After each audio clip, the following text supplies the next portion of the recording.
Pourquoi les chars italiens étaient-ils si mauvais? De 1921 à 1943. Lors de la campagne du désert en Afrique du Nord en 1942, les soldats alliés plaisantaient sur le nombre de vitesses des chars italiens. Ils disaient « une en avant, 4 en arrière ». L'implication était que les Italiens s'enfuiraient au premier signe de combat.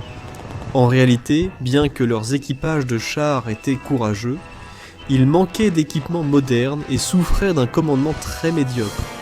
Les Italiens ont adopté tôt le concept de char, l'intégrant à leur armée dès 1921, sous la forme du Fiat 3000 de 6 tonnes, basé sur le modèle français, Renault FT-17 de la Première Guerre mondiale.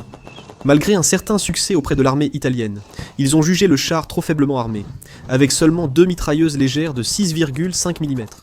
En 1930, ils l'ont doté d'un canon de 37 mm, d'un moteur plus puissant et d'une meilleure suspension. Le Fiat 3000 avait une vitesse maximale de seulement 13 miles par heure, ce qui était quand même mieux que le Renault FT-17 sur lequel il était basé, qui ne pouvait atteindre qu'une maigre vitesse de 43 miles par heure, soit 7 km par heure.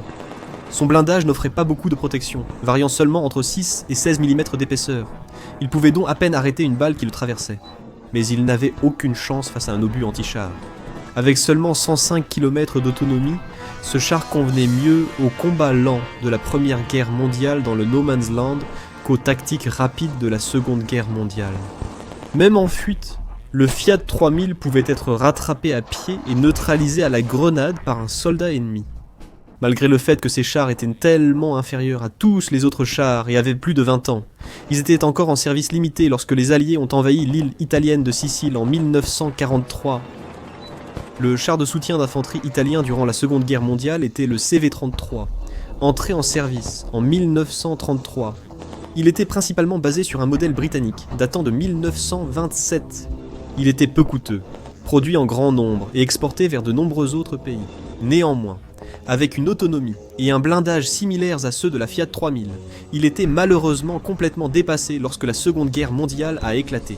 À son crédit, il était rapide et agile. Sa vitesse maximale de 26 miles par heure, soit 42 km par heure, ce qui est comparable à celle d'Usain Bolt à pleine vitesse. Cependant, son équipage de 2 personnes disposait d'un compartiment extrêmement exigu. Le char avait une hauteur de seulement 3 pieds, 11 pouces, soit 1,2 m, et une largeur de seulement 4 pieds, 7 pouces, soit 1,4 m. Il était donc bien plus petit que la plupart des voitures compactes ou économiques actuelles. Cela le rendait très inconfortable pour les membres de l'équipage, à tel point que le commandant s'asseyait, chaque fois que possible, sur le dessus du char afin de donner au conducteur un peu d'espace pour les coudes lorsqu'il conduisait le CV-33. Tellement inefficace, il n'a pas été déployé en première ligne durant la campagne d'Afrique du Nord de 1940 à 1943, mais utilisé pour remorquer l'artillerie légère et garder les bases arrière. Mais l'armée italienne savait qu'elle avait désespérément besoin de moderniser ses unités blindées, et en 1940, elle commença à introduire un nouveau char moyen, le M1340. Il était basé sur le design du char britannique Vickers de 6 tonnes. Ce char aurait été bien conçu s'il avait été introduit 10 ans plus tôt, mais en 1942, il commençait déjà à devenir désespérément obsolète. Avec son châssis de 12 tonnes et son moteur sous-dimensionné, il offrait moins de possibilités de modification que le Sherman américain ou le Panzer IV allemand. Il était également handicapé par sa tourelle très petite, ce qui faisait que le chef de char et le tireur avaient du mal à travailler efficacement ensemble. Le M1340 présentait de nombreux défauts, mais plus de 700 furent produits car c'était le seul char principal disponible pour l'armée italienne. Son blindage était également relativement mince et non incliné, et pire encore, il n'était pas soudé, mais de conception ancienne avec des rivets. Il y avait donc toujours un risque qu'un rivet soit arraché et projeté à grande vitesse en cas d'impact. Il pouvait ricocher à l'intérieur du char comme un éclat d'obus, touchant un membre d'équipage ou endommageant le matériel et les instruments. Une autre difficulté était la mauvaise qualité de l'acier utilisé pour le blindage. Même sans être touché par un obus ennemi, il était si fragile qu'il se fissurait et se déformait à l'impact. Cela affaiblissait considérablement cette partie du blindage. Même le char provisoire américain, le M3 Lee, ou son équivalent britannique, le M3 Grant lui était largement supérieur. Cependant, le M1340 avait un avantage important. C'était l'un des premiers chars à utiliser un moteur diesel.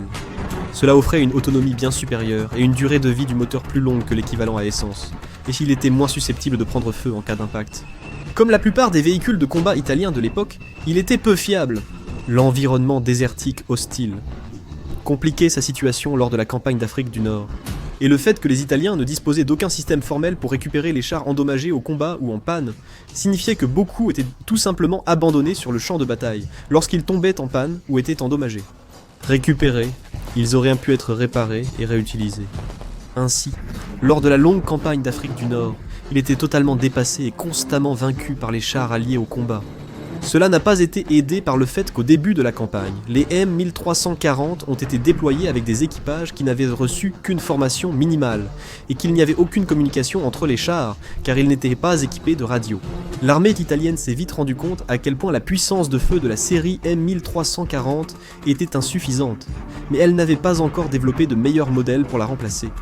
En 1942, le Semovent 7518, une artillerie mobile sans tourelle, a été introduit. Le canon automoteur servait souvent de chasseur de chars pour soutenir les M1340 dépassés. Ces chars avec canon de 75 mm furent très efficaces, et il paraît que c'était le seul char italien réellement redouté par les Alliés pendant la guerre.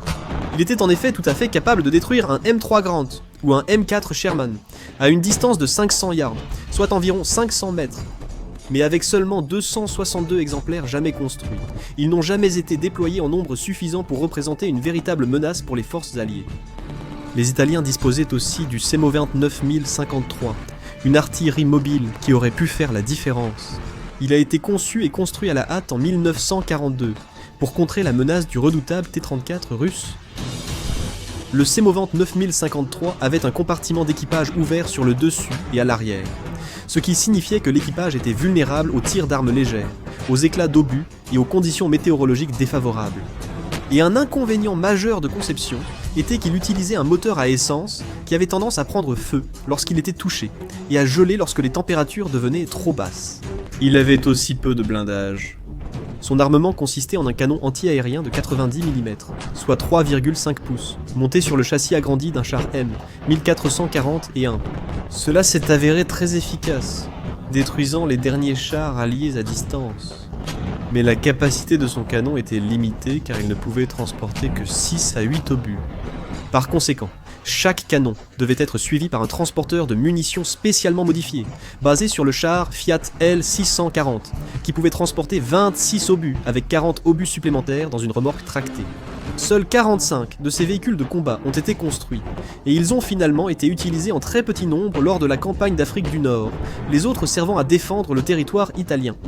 Aucun d'entre eux n'atteindra donc jamais le front de l'Est où, sans aucun doute, si cela avait été le cas, leurs équipages seraient morts de froid, dans leurs compartiments ouverts. Il y a même eu une tentative du gouvernement italien de mettre en place une chaîne de production en Italie pour fabriquer le redoutable char allemand Panzer V Panther. Mais cela n'a abouti à rien, car le gouvernement fasciste a été renversé en septembre 1943.